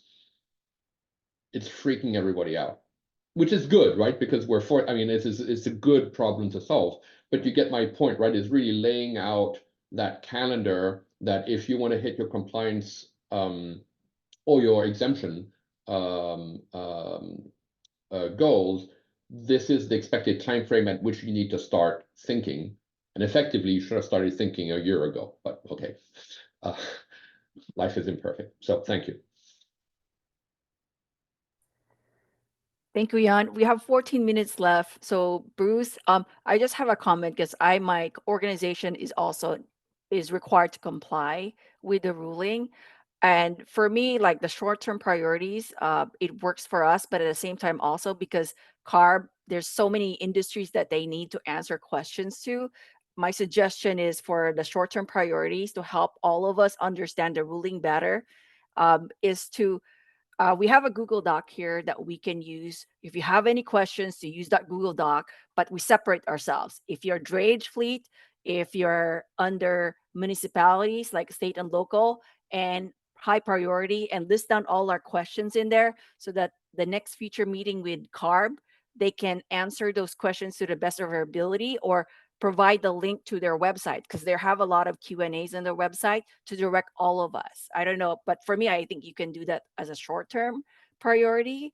And for me, for long-term is a calculator tool. As others have mentioned, some do not have like a whole fleet manager really understanding your fleet when it comes to how many vehicles do you need to comply with CARB. Are you using ZEV option or the 50-50? For me, I'm local, state and local, I can do 50-50. If for a long term, if CARB can place a calculator tool for us to use that you put in a scenario, like if I buy 5 EVs, this is my number of fleet, are you meeting their compliance with CARB? So that's just my suggestion for a long-term tool for CARB to add into their website. So Bruce, we'll send it over to you, Bruce. All right, and I know that Ricardo had his hand up, and maybe that'll be our last question because we are close to time. But I do want to say I like the suggestion, Cecile. One thing that I want to make sure of though is that this meeting, this continuing meeting, doesn't become here's my fleet, what do I need to do? I mean, this is about how to get the information out. I mentioned earlier ZEV Fleet, that email. That's a great resource to do that. Then the questions that maybe we get in about, I need to know how to do this, I need to know how to do that. Maybe that helps us develop tools that answer those things. There is a fleet calculator out there. I will admit I have not used it. So I don't have a great knowledge of what it can do and how useful it is. I've heard some good things about it. I've heard some people say we wish it could do this additional thing. But then, as people have said throughout this, and I forget the analogy that was used earlier. It was a good one too. If people don't know it's there, it was the tree in the forest. Tree falls in the forest. Does anybody, does it make a sound?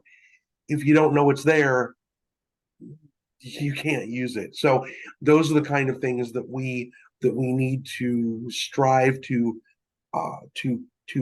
incorporate better, to package better. And one of my mantras for a long time is, especially with our truck stop pages, that's a place to package information, package it for people.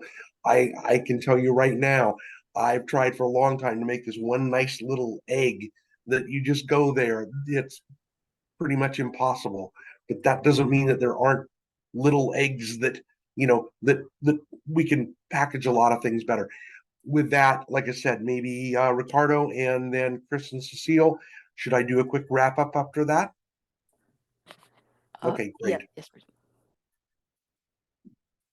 I just wanted to bring to the attention of everyone that coming from the fleet side and kind of getting the information out there, some or many fleets have to deal with off-road compliance and the reporting compliance and the fuel. This isn't the only rule out there that people are dealing with or fleets are dealing with. So while this may be cleaned up and made presentable, fleets and companies are still dealing with multiple compliance pathways, and maybe a way to differentiate that. I'm not sure what the answer is, but I know we're solely talking about this regulation, but just to take it to consideration, all the hurdles that the fleets have out there, and what compliance that they have to follow. All right, Ricardo, thank you. All right, let me do just a quick wrap up. And actually, I think we've already touched on a couple of the things on this very last slide. Brina, can you go to that last slide, which is a next step slide? All right, meetings will be, we've already heard a lot of discussion about more frequently than quarterly. Obviously, that's very, very resource intensive, and I'm not saying we can't do it, but we need to think about internally and externally how to not only have more frequent meetings, but to get that information flow even more frequently, right? I mean, I think we've got a great group here. Maybe part of that is the use of this Google Docs. Maybe it's just mass emails back and forth. I say mass emails, that's a bad term, but emails between the group. Hey, here's what we're thinking. What do you think? I mean, it even I'm struggling a little bit about how I want to frame that better, but I think there are multiple pathways that we can use to communicate more frequently and get that information out. I'll talk with Anne Marie, and I'm sure we'll be thinking about also, like I said, how to make the meeting itself a little more frequently. I mentioned earlier, I'm want to impose on our two co-chairs, but there may be ways to work within that. We'll figure that out, I think. Best way of getting information to groups. We've had a lot of discussion about that. Topics for future meetings. I think we have a lot of those that we've heard today. I've got folks taking notes.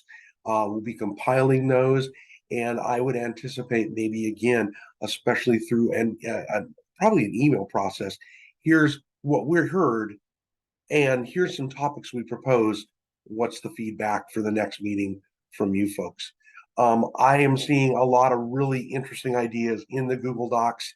I shouldn't say ideas necessarily. Well, they are, but like when it comes down to what worked and what was confusing, a lot of these things, see your multiple compliance options. We know that. That's one of the things that we're really working on. One of the other things to clarify, one of the things that I see right in front of my face here that came up with our co-chairs a few days ago as we were talking, this confusion about using HFIT funds for vehicles. And can you use it to comply? And I'm not going to explain it here because we're almost out of time. But in our workshop, our webinar for high priority fleets that we're having next Friday, we inserted a set of, I believe, 3 or 4 slides that really dives into that a little bit more. There was a lot of confusion created a number of months ago. We've tried to clarify some of that, or relieve some of that, or mitigate some of that confusion, maybe is the best way to put it. But I know it's still confusing unless you actually hear it in some kind of a setting like a webinar or in videos. A lot of the things that I've talked about, fact sheets and so forth. We're also looking at video modules. In fact, there's some that are being created right now that really dive down into such things as different exemptions, specific exemptions in some instances, reporting, things like that. So 1, I'm seeing a lot of good new ideas. 2, I'm seeing a lot of verification or validation of the things that we are already doing. It's always nice to know, okay, yeah, we're on that path. That's good. But also I'm seeing a few, well, I shouldn't say surprising things, but things such as I saw a few people talk about how mass mailers. One thing I would, and I get that, like I said, we can do that. We know what the target is because we can use DMV data. And frankly, we have access. I saw someone talking about DMV data and massaging it. We have groups that do that for months at a time. We have really, really deep access to DMV data, but that only works for so much. It only gets you so far. one thing that I would ask this group maybe to keep in mind as we continue these discussions is, and it's maybe not as well, no, I'll say this and then I'll qualify it. I was going to say it's maybe not as applicable for most smaller fleets, but some small fleets are impacted because of this common ownership and control thing that we heard about. Some fleets, as somebody mentioned earlier, we don't, even if a fleet's not required to do something under ACF, that doesn't mean that we don't want to encourage them to. We actually have programs that do encourage them to. That's something that we can talk about, how to better get that information out. But think about getting the information to those small fleets. They're not on our listservs. They're not in associations. Really, somebody talked about going out to shows. We do that. That is an effective way. CHP does something called Truck Driver Appreciation Day every year. It's held at scales. We go out to those and talk to folks. But one way that we can ensure that we get a message to everyone registered in California is mass mailings. And again, I realize that it's only got a certain amount of effectiveness. But so think about those small fleets and help me also understand maybe what you think is really good to get information to those small fleets, because again, they have some unique challenges. We've got about 3 minutes left. I'm going to stop now and turn it over to both of my co-chairs and give them an opportunity to have a last word, if they'd like. Yeah, so I really appreciate all the creativity and thought and openness and ability to follow directions in the Google document. I just added a column in the document to the page, the introductions, so that you can put in the thing that you want to work on first. Doesn't mean overall, but first. And so like this idea of the calendar, I really love that. So I put that in for me. But maybe it's common carrier outreach. Maybe it's how to do the exemptions. You all brought up a lot of things. And that might be a way that we really effectively focus our time on a future meeting, or if a small group wants to get together and tackle one thing in the first few days, that might be a way to do that. But I really appreciate how excited and willing everybody has been to share their time today and to share their ideas. And I will pass it over to Cecile. Yeah, just like Chris, thank you guys for your time. We're all in this together. So I know like it's not only us who are like having the same issues, like questions. And so we're all in this together. So we have to work together to get that information out to everybody. So thank you, everyone. All right, everybody. With that, and I agree. Thank you so very much. We have heard a lot of creative ideas, a lot of very active participation, and that's what these are for, and I really appreciate that. So I think having said that, we're about 1 minute before the hour. I can give us all a minute of our life back. So thank you, everybody, and you'll be getting emails very, very soon. We need to like I said, we need to summarize the notes and so forth. I'll be talking to my boss, figuring out what we want to, what the next steps are, and we'll be communicating those to you. All right. Thank you, everybody. Bye. Thanks, everybody.